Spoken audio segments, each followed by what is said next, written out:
Welcome back to another weekly roundup of cloud gaming news brought to you by yours truly. Remember, if you want to stay up to date with all the latest in cloud gaming, be sure to subscribe to the channel, turn on those notifications so you don't miss the next video, and of course, if you enjoy the content, give the video a like, helps the channel out a lot. But for now, let's get into this week's cloud gaming news.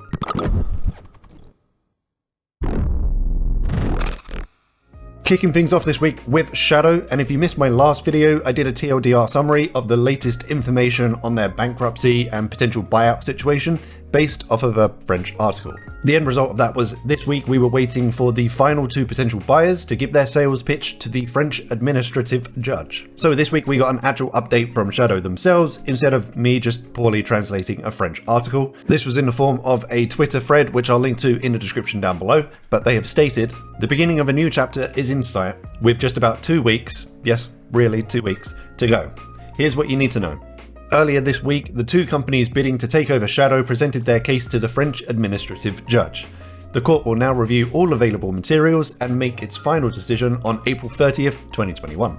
The good/great news, both companies submitted very strong bids, and we can safely say both bidders are committed to continue and grow the business. Once a buyer has been chosen, we will work with them closely to announce our joint vision for the future of Shadow, and we will get cracking on making the service the best damn thing you've ever experienced. It's been a long and hard road, but regardless of the outcome, it's made one thing clearer than ever.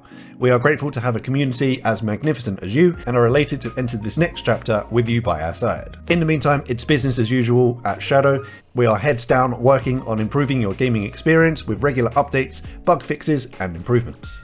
So yes, after a period of silence and some waiting, the update is now another wait, but not a long one, and I'm now both nervous and excited to see who the confirmed buyer will be and what potential plans will follow the acquisition. Both sales pitches included moving the hardware to a different data center away from 2CRSI, so this may be our best bet at seeing hardware upgrades if there's going to be some migration activity happening anyway. Interested to see your thoughts on this, on what might be announced at the end of the month.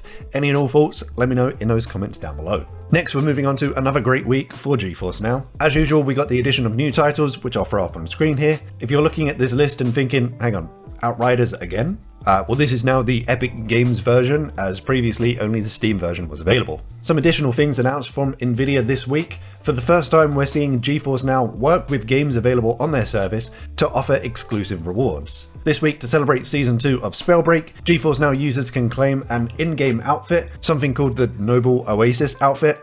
I'm sure you'll look stunning. But what's interesting is the way they're rolling out these rewards, and it could be something that we see more of in the future. The reward was first available to claim this week on the 15th by Founders members only, followed by priority members on the 16th, and finally all free members can claim the reward on the 20th. This is an interesting one, and I want to get your thoughts on this.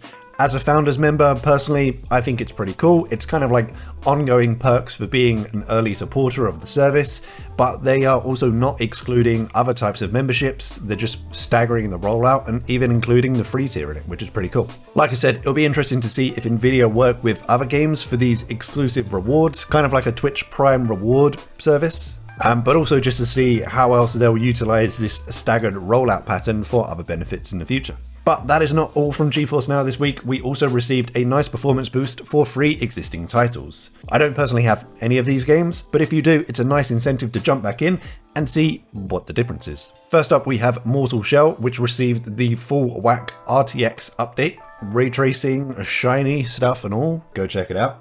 Followed by Medieval Dynasty and Observer System Redux, which both got DLSS updates, which is the AI upscaling, so running it at a lower quality, keeping those high frame rates, but still having it look pretty damn nice. And finally, after a relatively quiet week in cloud gaming, thank God, maybe I'll, relax this weekend.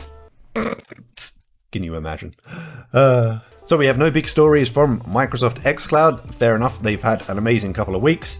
Amazon Luna, it's gone quiet again, which leaves us with Google Stadia. In just a quick announcement, this week it was confirmed the Resident Evil Village demo will also be coming to Stadia on May the 1st. This is a 60-minute demo to give you a small amount of poop in your pants before the release of the full game on May the 7th, and I'll throw up on screen here when you'll be able to access that demo, depending on where you are on this planet. But that's it from me, short and sweet this week. If you enjoyed the news, as always, a like rating would be appreciated. If you haven't already, remember to subscribe to the channel, turn on those notifications so you don't miss the next video. Hope everyone's staying safe out there, and as always, I shall see you in the next one.